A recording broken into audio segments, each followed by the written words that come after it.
জনসংখ্যার দিক দিয়ে বাংলাদেশ বিশ্বের চতুর্থ বৃহত্তম মুসলিম দেশ।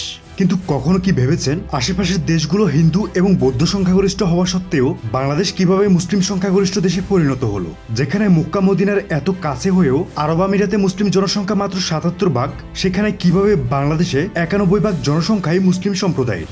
এটি জানতে হলে আগে আমাদের জানতে হবে বাংলাদেশে কিভাবে ইসলাম এবং মুসলমানদের প্রথম আগমন ঘটেছিল।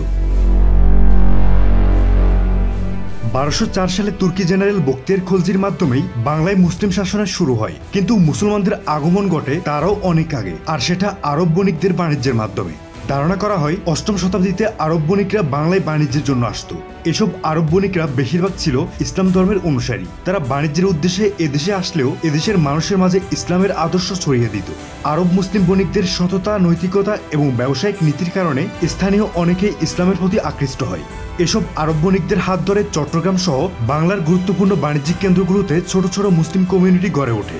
দশম শতাব্দীতে আরবের বিখ্যাত জিওগ্রাফার আল মাসুদি বাংলা ভ্রমণকালে তিনি মুসলিম কমিউনিটিগুলোর কথা উল্লেখ করেছিলেন। দক্ষিণ এশিয়ার সবচেয়ে পুরনো মসজিদগুলোর একটির অবস্থান হচ্ছে বাংলাদেশের লালমনিরহাটে। মসজিদে প্রাপ্ত শিলালিপি অনুযায়ী ৬৯ হিজরি অর্থাৎ ৬৮৮ সালে মসজিদটি নির্মাণ করা হয়েছিল। প্রচলিত ধারণা অনুযায়ী এ সময় বাংলাদেশে কোনো মুসলমান থাকার কথা না, কিন্তু সাহাবাদের যুগে এই মসজিদটি বাংলাদেশে কে নির্মাণ করেছিল সেটা খুঁজতে গিয়ে নতুন ইতিহাস সামনে আসে। আমেরিকান ইনস্টিটিউট অব আর্কিওলজির মতে রোমান এবং আরব বণিকরা এমন একটি প্রাচীন বাণিজ্য পথ ব্যবহার করত যেটি ব্রহ্মপুত্র তিস্তার পাড় ধরে সিকিম হয়ে চীন থেকে রোমান সাম্রাজ্য পর্যন্ত সিল্ক রোডের বাণিজ্যের সাথে যুক্ত ছিল। আরব বণিকরা বাণিজ্যের পথে এই মসজিদটি নির্মাণ করেছিল। এটাও ধারণা করা হয় যে সাহাবী আবু ওয়াক্কাস রাদিয়াল্লাহু আনহু এই পথ ধরে চীনে যাওয়ার পথে মসজিদটি নির্মাণ করেছিলেন। এই বিষয়টি প্রমাণ করে যে বাংলায় মুসলমানদের আগমন সপ্তম শতাব্দীতেই হয়েছিল, যে শতাব্দীতে ইসলাম মাত্র মক্কা থেকে যাত্রা শুরু করেছিল। ৭১২ সালে মাত্র ১৭ বছর বয়সে মুহাম্মদ ইবনে কাসিমের সিন্ধু বিজয়ের মাধ্যমে হিন্দুস্তানে মুসলমানদের জন্য নতুন দ্বার উন্মোচিত হয়। দ্বিতীয় পর্যায়ে তুর্কি আমির সবুকতুগিন এবং তার পুত্র সুলতান মাহমুদ দশম শতাব্দীর শেষ দিকে বারবার হিন্দুস্তান আক্রমণ করে লাহোর সহ কিছু এলাকা গজনী সালতানাতের অন্তর্ভুক্ত করেন। এরপর ১১৯২ সালে তারাইনের দ্বিতীয় যুদ্ধে আরেক তুর্কি সুলতান মুহাম্মদ গুরি রাজপুত রাজা পৃথ্বীরাজ চৌহানকে পরাজিত করে উত্তর ভারতে তার নিয়ন্ত্রণ প্রতিষ্ঠা করতে সক্ষম হন। আর সে সময়ে বাংলায় চলছিল রাজা লক্ষণ সেনের শাসন। ১২০৪ সালে গুরি সালতানাতের সেনাপতি বখতিয়ার খলজি রাজা লক্ষণ সেনকে পরাজিত করে বাংলার দুই গুরুত্বপূর্ণ শহর নদিয়া এবং গৌড় দখল করে নেন। এর মাধ্যমে বাংলায় মুসলিম শাসনের সূচনা ঘটে। মুহাম্মদ গুরির মৃত্যুর পর দিল্লি সালতানাত প্রতিষ্ঠা করেন তার বিশ্বস্ত সেনাপতি কুতুবউদ্দিন আইবে, যা ছিল দিল্লিকে কেন্দ্র করে হিন্দুস্তানের প্রথম মুসলিম রাষ্ট্র। আর বাংলার অর্ধেক অঞ্চল ছিল এই সালতানাতের অংশ। বাংলায় মুসলিম জনসংখ্যা বৃদ্ধি পায় মূলত তিনটি ধাপে। প্রথমত বখতিয়ার খলজির বাংলা বিজয়ের পর। এই সময়ে মধ্য এশিয়ায় চেঙ্গিস খানের নেতৃত্বে মঙ্গলদের ধ্বংসযজ্ঞ শুরু হয়। মঙ্গলদের অত্যাচারে অনেক মুসলিম অভিবাসী আনাতোলিয়া এবং হিন্দুস্তানের দিকে চলে আসে। তাদের মধ্যে অন্যতম একজন ছিলেন হযরত শাহজালাল রাদিয়াল্লাহু আনহু। এই সময়ে মুসলিম শাসকরা বাংলায় ইসলাম প্রচারের পরিবেশ নিশ্চিত করে, আর মুসলিম বিশ্ব থেকে আসা সুফি এবং আলেমরা, যাদেরকে বর্তমানে আমরা পীর আউলিয়া বলে থাকি, তারা ইসলাম প্রচার করতে থাকেন। বাংলার সুলতান শামসুদ্দীন ফিরোজ শাহর শাসনামলে শ্রীহট্ট বর্তমান সিলেট অঞ্চল শাসন করত রাজা গোরগোবিন্দ। রাজা গোরগোবিন্দের মুসলিম নির্যাতনের কথা শুনে বাংলার সুলতান শামসুদ্দীন ফিরোজ শাহ তার বিরুদ্ধে সিকান্দার খানের নেতৃত্বে একটি সেনাবাহিনী পাঠিয়েছিলেন। এ সময় রণক্ষেত্রের পাশ দিয়ে যাচ্ছিলেন হযরত শাহজালালের নেতৃত্বে একদল আলেম। জিহাদের এমন সুবর্ণ সুযোগ দেখে তারা মুসলিম বাহিনীর সাথে যোগ দেয় গোরগোবিন্দের বিরুদ্ধে। এই যুদ্ধে সুলতান শামসুদ্দীন ফিরোজ শাহ এবং হযরত শাহজালালের সম্মিলিত বাহিনী গোরগোবিন্দকে পরাজিত করে শ্রীহট্টে মুসলমান এবং ইসলামের জন্য নিরাপদ পরিবেশ নিশ্চিত করেছিল। এর কিছু বছর পর দক্ষিণবঙ্গে সুন্দরবন অঞ্চলের জায়গিরদার হিসেবে এসে আরেক তুর্কি জেনারেল খানজাহান আলী হয়ে উঠেছিলেন পুরোদস্তুর ধর্মপ্রচারক। শাসক হিসেবে তার জনকল্যাণমূলক কাজে আকৃষ্ট হয়ে প্রচুর মানুষ ইসলাম ধর্ম গ্রহণ করেছিল। যারা ইসলাম গ্রহণ করেনি তারাও হয়ে উঠেছিল তার ভক্ত। সে সময় বাংলার শাসকরা বহিরাগত মুসলিম হলেও তারা এবং তাদের সেনাবাহিনী স্থায়ীভাবে এখানে বসবাস করত। এমনকি পারিবারিক সম্পর্ক গড়ে তোলা হতো স্থানীয়দের সাথে। এভাবেই ধীরে ধীরে বাংলার মুসলিম কমিউনিটি গ্রো করতে থাকে।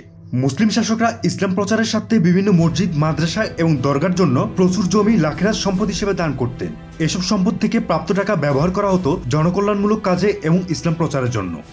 বাংলায় মুসলমানদের সংখ্যা বৃদ্ধির অন্যতম কারণ ছিল সেই সময়ে এ অঞ্চলের বর্ণ বৈষম্য। হিন্দুদের মধ্যে উঁচু জাতের, নিচু জাতের ইত্যাদি শ্রেণী বৈষম্য ছিল প্রচণ্ড আকারের।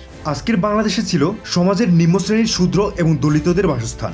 নিম্ন শ্রেণীর শূদ্র এবং দলিত সম্প্রদায়ের মানুষজন নির্যাতনের শিকার হতো স্বধর্মের ব্রাহ্মণ ক্ষত্রিয়দের কাছ থেকেই। তাছাড়া বাংলার জনসংখ্যার উল্লেখযোগ্য একটা অংশ ছিল বৌদ্ধ। এরাও নিম্ন শ্রেণীর হিন্দুদের মতোই ছিল নির্যাতিত। কিন্তু ইসলাম ধনী গরিব উঁচু নিচু ইত্যাদি শ্রেণীবিভেদ না করে সবাইকে সমান মর্যাদা দেওয়ার কথা বলে। তাই মুসলিম আলেমদের দাওয়াতে প্রচুর মানুষ ইসলামের প্রতি আকৃষ্ট হয়েছিল। সেই সময় শুধু যে নিম্ন শ্রেণীর হিন্দুরা ইসলাম গ্রহণ করেছিল বিষয়টা মোটেই এমন নয়, বরং জাতি বৈষম্য এবং অন্যান্য কালচারের প্রতি বিরক্ত হয়ে অনেক ব্রাহ্মণরাও ইসলাম গ্রহণ করেছিলেন। এমনই একজন ছিলেন যদু। তার পিতা জমিদার গণেশ ইলিয়াস শাহী ডাইনেস্টির কাছ থেকে বাংলা সালতানাতের সিংহাসন দখল করে গণেশ ডাইনেস্টির প্রতিষ্ঠা করেছিলেন। কিন্তু যদু তার পিতাকে সিংহাসন থেকে উৎখাত করে বাংলায় মুসলিম শাসন পুনরায় প্রতিষ্ঠা করেছিলেন এবং নিজে জালালউদ্দিন মুহাম্মদ শাহ নাম ধারণ করে বাংলার সিংহাসনে বসেন। হিন্দু ধর্মের বর্ণ বৈষম্য যে বাংলায় ইসলামের অগ্রগতিতে বড় ভূমিকা রেখেছিল তার প্রমাণ হচ্ছে শ্রী চৈতন্য। বাংলার স্বর্ণযুগে নদিয়ায় জন্ম চৈতন্যের। নিম্ন শ্রেণীর হিন্দুরা যে ইসলামের রীতিনীতির প্রতি আকৃষ্ট হয়ে ইসলাম গ্রহণ করছে সেটা বুঝতে পেরে চৈতন্যদেব নিজে ব্রাহ্মণ হয়েও ব্রাহ্মণদের বর্ণ বৈষম্য তুলে দিয়ে বৈষ্ণব ধারার প্রবর্তন করেন এবং তিনি তার উদ্দেশ্যে সফল হয়েছিলেন।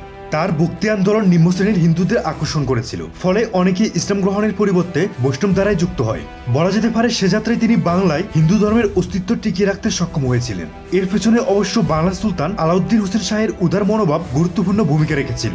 তিনি শ্রী চৈতন্যকে বিনা বাধায় তার ধর্ম প্রচারের সুযোগ দিয়েছিলেন, যেমনটা মুসলিম আলেমরা ধর্ম প্রচার করত। বাংলায় দ্বিতীয় ধাপে ইসলাম বিস্তার হয়েছিল মুঘল আমলে। বাংলা ছিল উর্বর ভূমি এবং পৃথিবীর সবচেয়ে ধনী অঞ্চলগুলোর একটি। মুঘলরা এই অর্থনৈতিক সুবিধা কাজ লাগানোর জন্য মুঘল সাম্রাজ্যের অন্যান্য অঞ্চল থেকে বাংলায় ব্যাপক মুসলিম বসতি স্থাপন করান। এই সময় সবচেয়ে বেশি মুসলিম মাইগ্রেশন হয়েছিল বাংলায়। নির্যাতিত শূদ্র, দলিত ও বৌদ্ধদের ইসলাম গ্রহণ এবং মুঘল আমলে বড় ধরনের মুসলিম মাইগ্রেশনে পূর্ব বাংলা এবং পশ্চিম বাংলায় ডেমোগ্রাফিক পার্থক্য তৈরি হয়ে যায়। ব্রিটিশ আমলে নানা বৈষম্যের কারণে দুই বাংলাকে আলাদা করে ফেলা হয়। এই সময়টা ছিল মূলত তৃতীয় ধাপ। 1947 সালে দেশভাগের সময় পশ্চিম বাংলা এবং নর্দার্ন ইন্ডিয়া থেকে প্রচুর মুসলিম জনসংখ্যা পূর্ব বাংলায় চলে আসে। আবার পূর্ব বাংলার প্রচুর হিন্দু পশ্চিম বাংলায় চলে যায়। তারপরও বর্তমান বাংলাদেশের 91% মুসলিম জনসংখ্যার বিপরীতে পশ্চিম বাংলায় মুসলিম জনসংখ্যা রাজ্যটির মোট জনসংখ্যার 27%। এভাবেই পশ্চিম বাংলা হয়ে ওঠে হিন্দু সংখ্যাগরিষ্ঠ, আর পূর্ব বাংলা তথা আজকের বাংলাদেশ হয়ে ওঠে মুসলিম সংখ্যাগরিষ্ঠ রাষ্ট্র।